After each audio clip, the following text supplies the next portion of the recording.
My son and his wife drove off to a wedding 3 states away, leaving me alone for 5 days with my 7-year-old grandson who hadn't spoken a word since he was 2. The moment their taillights disappeared around the corner, that little boy walked straight up to me, looked me dead in the eyes, and said in a voice as clear as Sunday morning, "Grandma, don't eat the casserole Mama left in the fridge." She put her pills in it again. I grabbed the doorframe because my knees nearly gave out. My name is Ruth. I'm 67 years old, and I spent 31 years working as a registered nurse at Mercy General before I retired. I thought I'd seen every kind of sickness and every kind of cruelty a human being could come up with. I was wrong. If you're listening to this, please stay until the end, and when you're done, write in the comments what city and country you're from.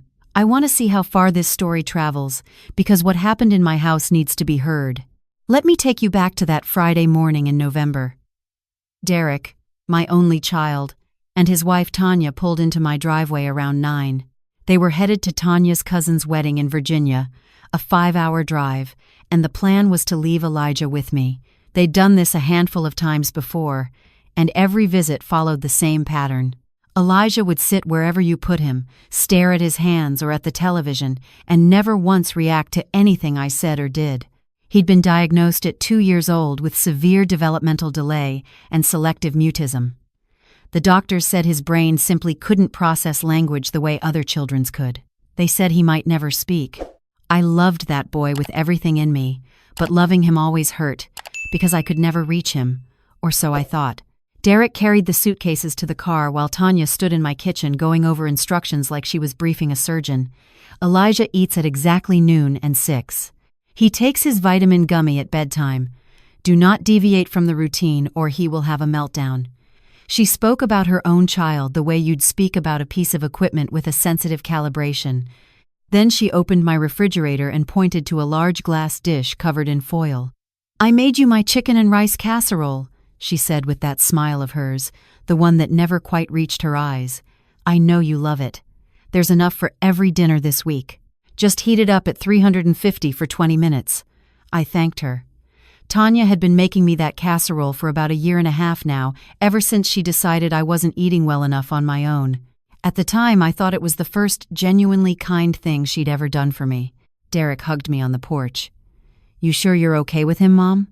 I know he can be a lot." There it was. That tone. Not quite guilt, not quite love, just obligation wearing a mask. "I raised you by myself after your father passed," I reminded him. "I think I can handle one quiet little boy for 5 days." He nodded, kissed Elijah on the forehead without really looking at him, and got in the car. Tanya waved from the passenger seat with her fingernails freshly done, her hair pressed straight, and the look of a woman who had somewhere better to be. They pulled away. I watched until the car turned off my street, and then I looked down at Elijah.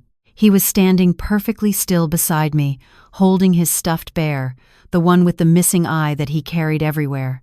But something was different. His posture had changed. He wasn't slumped or distant. He was standing upright, alert, like a small soldier who just heard the all-clear signal, and then he spoke. "Grandma, don't eat the casserole Mama left in the fridge." She put her pills in it again. "I want you to understand what that moment felt like. For 5 years, I believed this child existed behind a wall I couldn't break through. 5 years of sitting next to him, talking to him, reading to him, singing to him, never getting a single word back. And now he was standing in my hallway, speaking in complete sentences, with perfect grammar and a voice so normal it shattered everything I thought I knew. "Elijah." I knelt down so I was eye level with him. My hands were shaking. "Baby, you can talk?"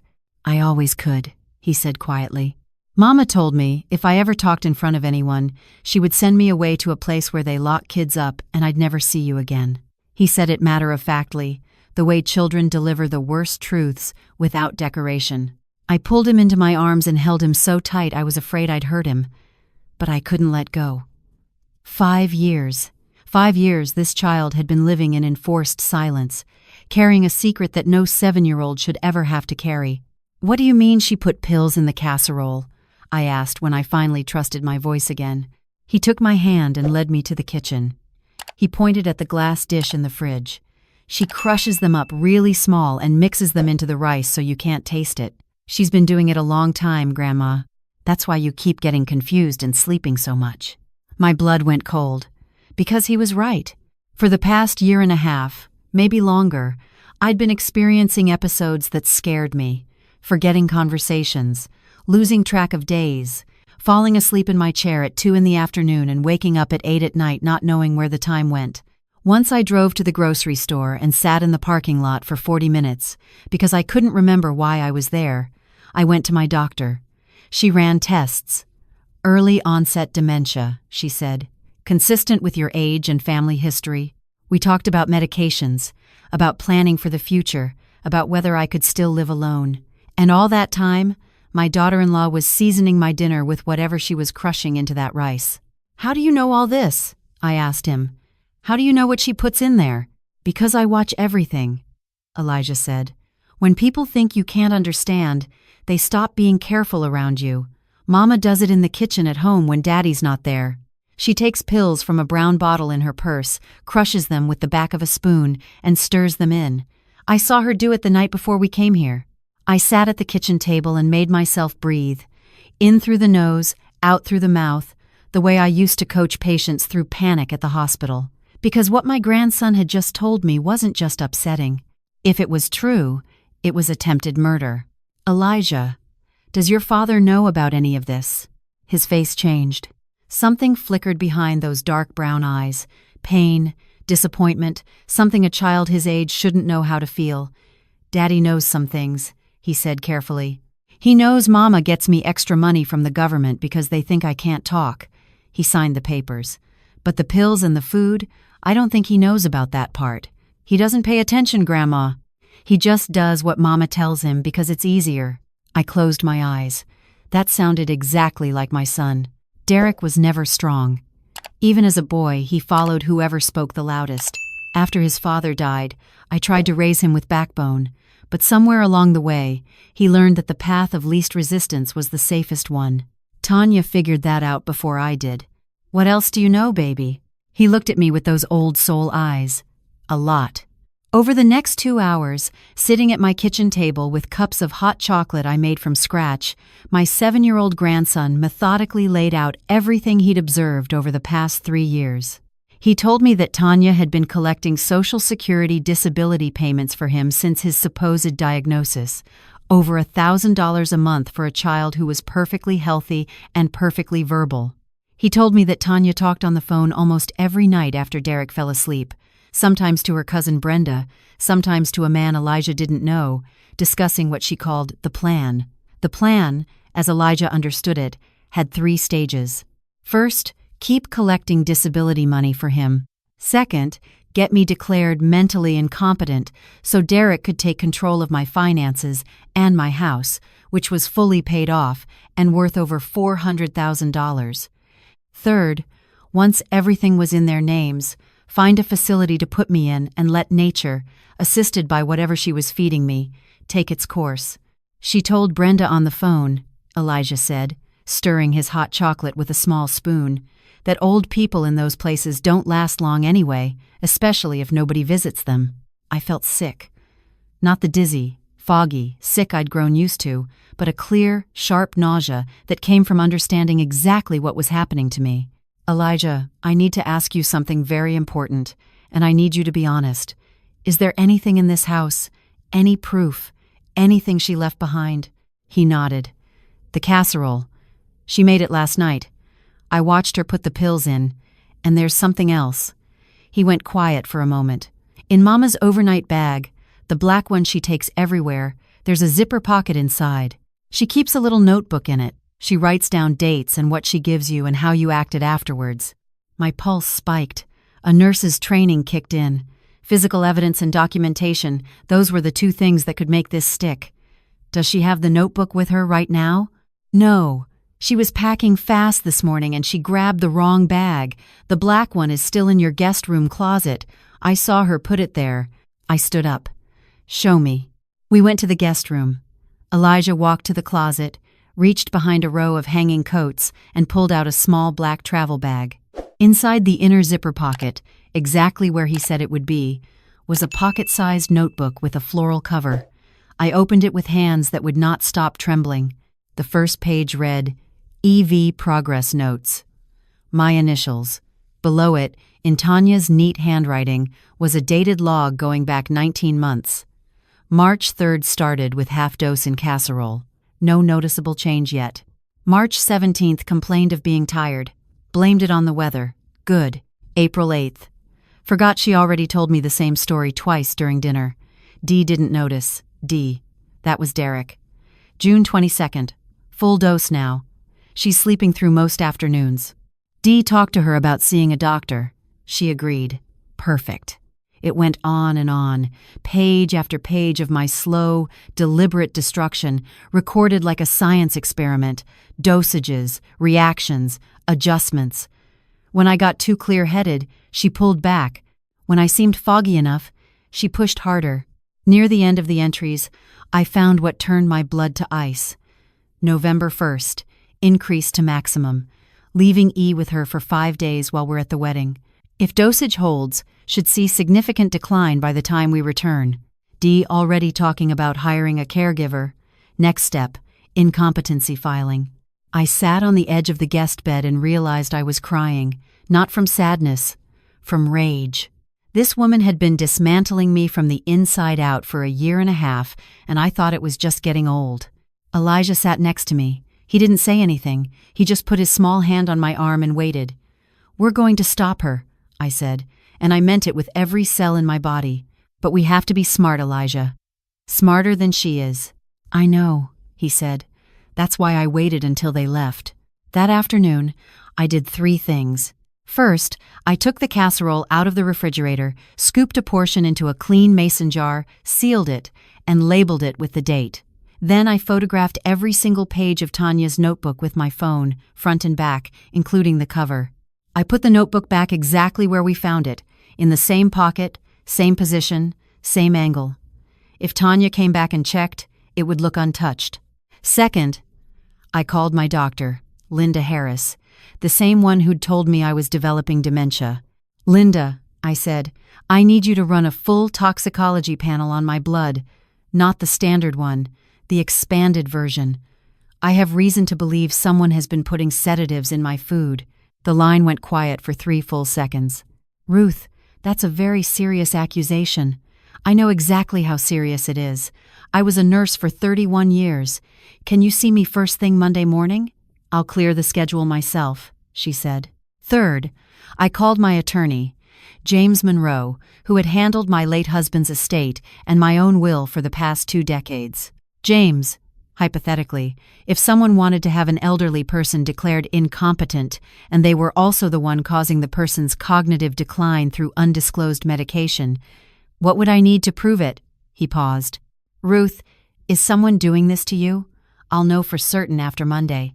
But I have a handwritten log, a food sample, and a very brave witness. Bring everything to my office Tuesday, he said. And Ruth, if this is what you think it is, we'll need to involve the police. That's exactly what I intend to do. Over the next 3 days, Elijah and I lived 2 lives. When Tanya called each evening, which she did at precisely 7:30 like clockwork, I played my role. I made my voice thick, slow, confused. I told her I'd been sleeping most of the day. I said the casserole was delicious, and I'd been eating it every night. Elijah coached me beforehand, correcting details that didn't match how I actually behaved when I was drugged. You don't slur your words, he told me. You just get quiet and repeat things, and you always say, what was I saying in the middle of a sentence? He was right. He'd been studying me for over 1 year, learning the difference between my real self and my medicated self, so he'd know when I needed help. Tanya ate it up. On the 3rd call, she told Derek, loud enough for me to hear, she sounds worse than when we left. We really need to have that conversation when we get back. Meanwhile, my head was clearer than it had been in months. Without whatever she'd been putting in my food, the fog lifted day by day. Colors looked brighter. My thoughts connected without those terrifying gaps.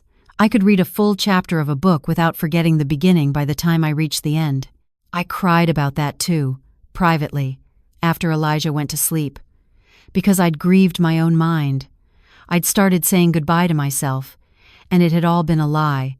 Monday morning, I dropped Elijah with my neighbor Pauline, telling her he had a doctor's appointment that might run long. She was happy to watch him. She always was. Then I drove to Linda Harris's office with the mason jar in a cooler bag on the passenger seat. Linda drew 6 vials of blood and sent them to the lab with a rush order. When I handed her the mason jar, she looked at it, looked at me, and said, "You want me to send this to the state lab for analysis?" "I want proof that what's in my blood matches what's in that casserole," I said. "And I want it documented by a physician, not just my word." She sealed the jar in a biohazard bag, labeled it, and locked it in her office safe. "Ruth, I've been your doctor for 12 years. If someone has been doing what you're describing, I will testify to it personally." Tuesday morning, I sat in James Monroe's office with the photographs from Tanya's notebook printed on paper, the dates of every casserole delivery I could remember, and a timeline Elijah and I had written together of everything he'd witnessed. James looked through it all for 45 minutes without saying a word. When he finally looked up, his jaw was tight. "This is one of the most methodical cases of elder abuse I have ever seen documented," he said. "We need to bring in Detective Owens at the precinct. I've worked with her before on guardianship fraud. She's thorough and she won't dismiss this." He made the call right there. By that afternoon, I was sitting in a small room at the police station telling my story to Detective Carla Owens while a recorder ran on the table between us. She listened without interrupting. When I finished, she said, "Mrs. Ruth, your grandson, this child who hasn't spoken publicly in 5 years, would he be willing to speak to a forensic interviewer?" "He will," I said. "He's been waiting 5 years for someone to ask." The test results came back Wednesday afternoon, one day before Derek and Tanya were due home. Linda Harris called me with a voice that was barely controlled fury. "Diphenhydramine and lorazepam," she said, "both present in your blood at levels consistent with repeated chronic administration, neither of which I have ever prescribed to you. And the casserole sample matches. Same compounds, concentrated in the rice mixture." She paused. "Ruth, this woman was sedating you like a patient in a facility, except no one was monitoring your vitals. At the doses in that casserole, another few weeks could have caused respiratory failure in your sleep." I thanked her and hung up. Then I sat on my porch in the November cold and let the anger wash through me until it turned into something harder and quieter. Not rage anymore. Resolution. Detective Owens called that evening. "We have enough for an arrest," she said, "but I want to ask you something. Would you be willing to wear a wire when she comes home? If we can get her to talk about the medication, about the plan, it seals the case. No lawyer on earth gets her out of that." "Tell me where to put it," I said. Thursday came. Derek and Tanya were expected by noon.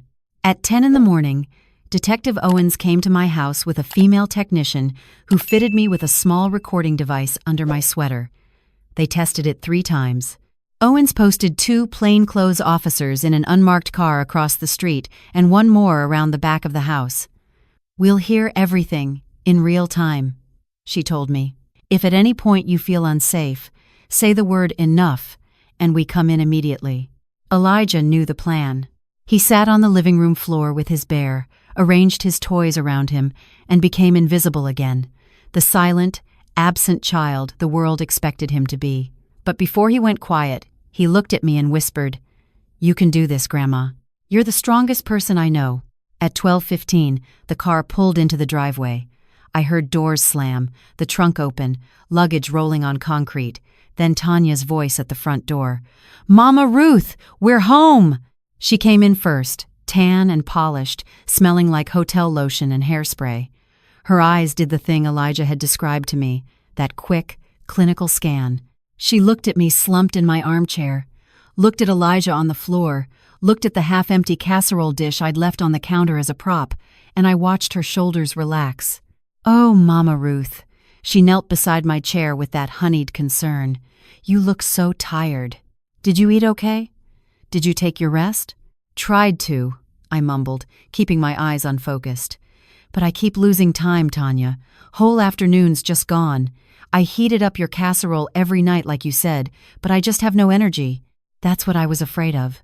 she said, and the satisfaction in her voice was so thin most people would have missed it. But I was listening for it. And so were the officers across the street. "Derek, come look at your mother."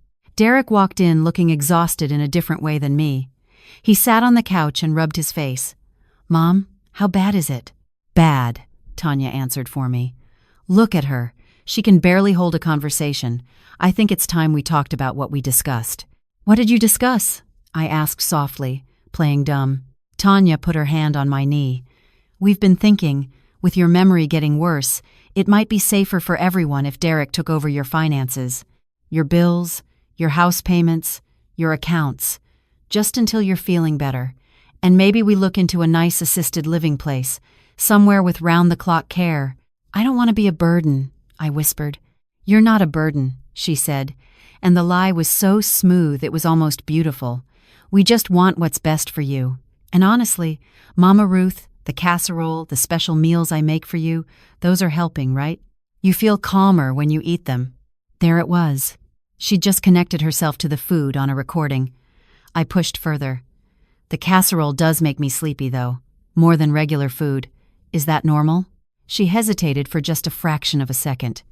"That's the chamomile and herbs I put in the seasoning. Natural relaxants. Perfectly safe.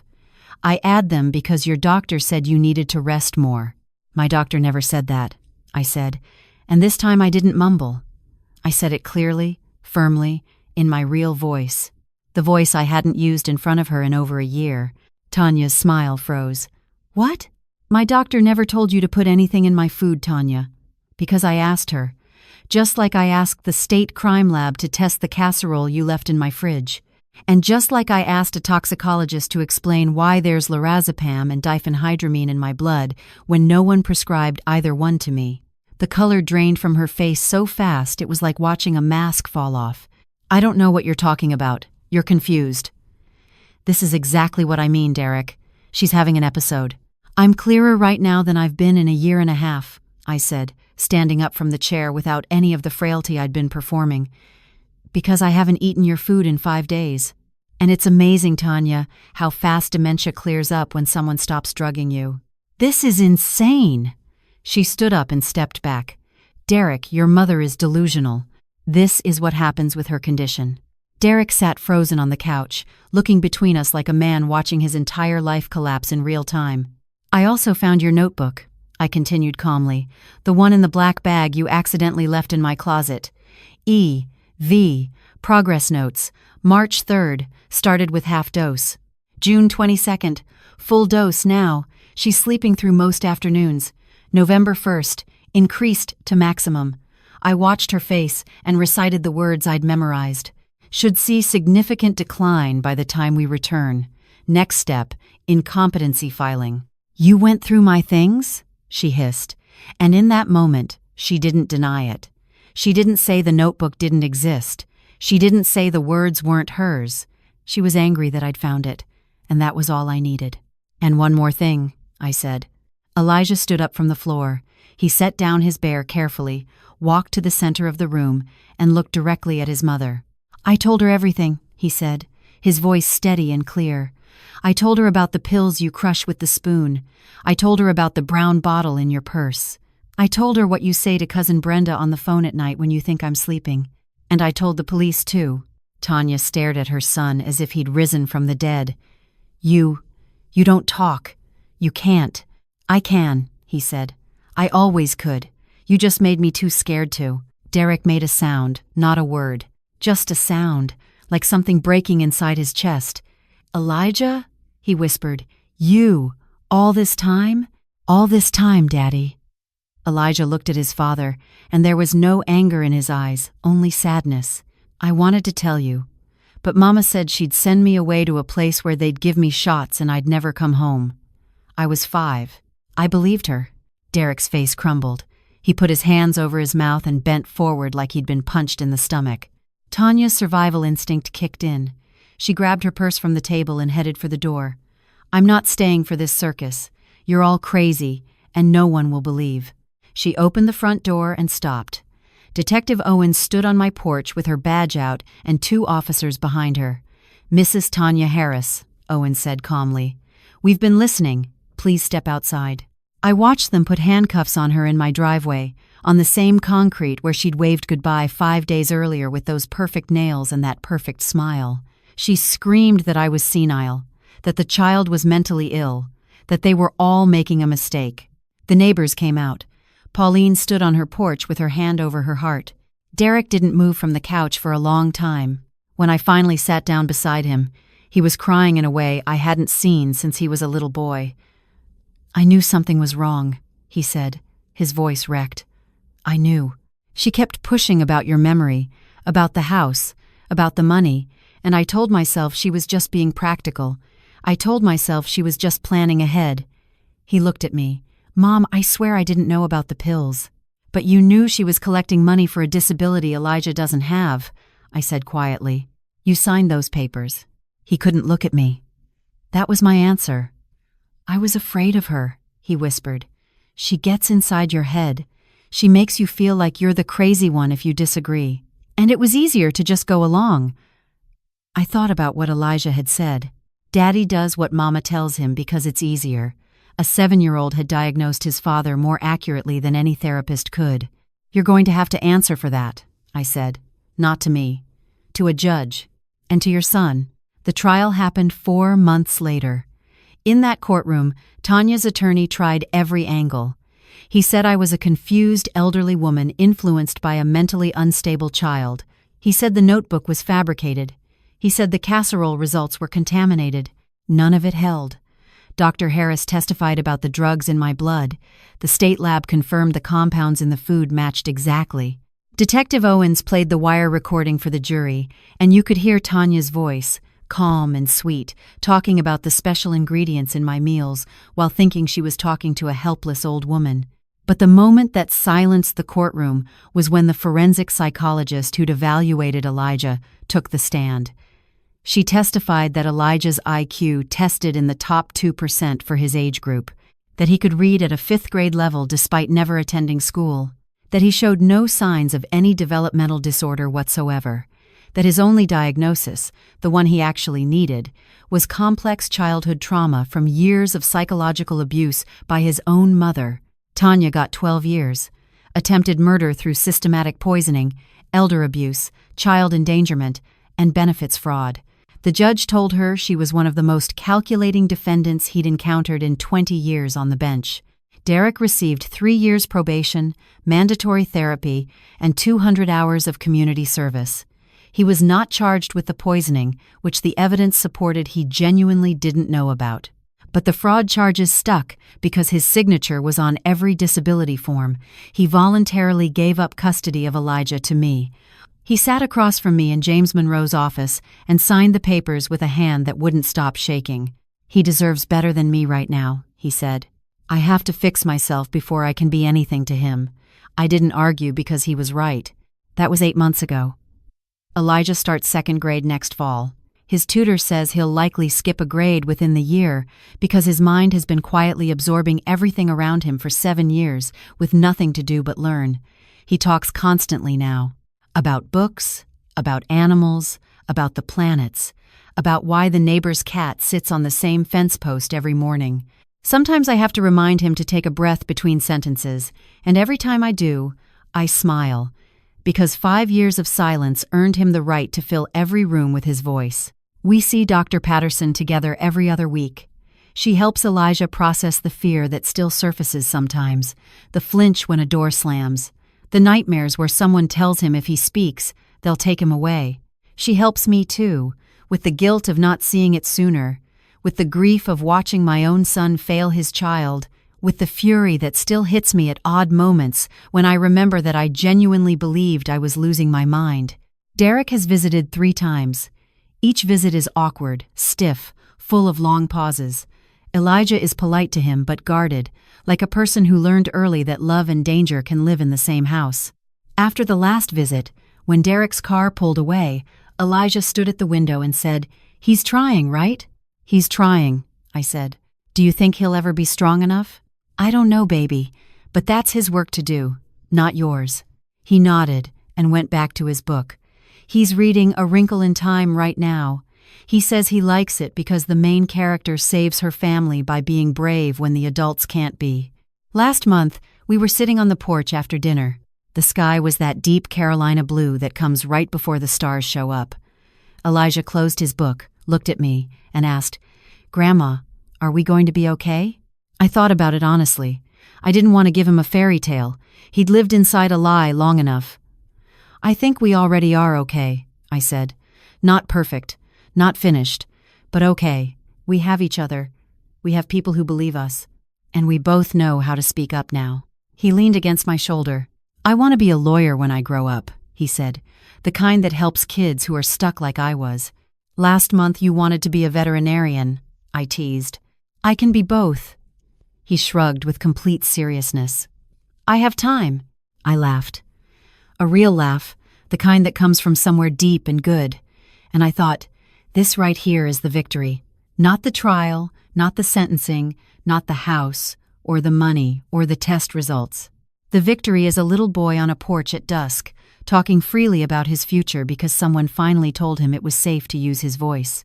Now I'm asking you, have you ever had someone slowly convince you that you were less than you are? That you were confused, or weak, or too old, or too much trouble? Did someone use your love against you? Use your trust as a weapon? And if so, how did you find your way back? Write it in the comments. Tell me your city, your country, the time where you are right now. I want to know that Elijah's voice and mine reached you wherever you are. And if you're sitting in your own silence right now, afraid to speak because someone taught you that bad things happen when you do, I want you to hear me clearly. Your voice matters. Don't let anyone take it from you. Not ever. If you liked my story and want to hear more, go ahead and subscribe to my channel. If you'd like to support me, you can do it through Super Thanks. It would mean the world. I've put 2 more stories on the screen for you, both about people who found their truth even when someone tried to bury it. Click one now, and let's keep spending time together.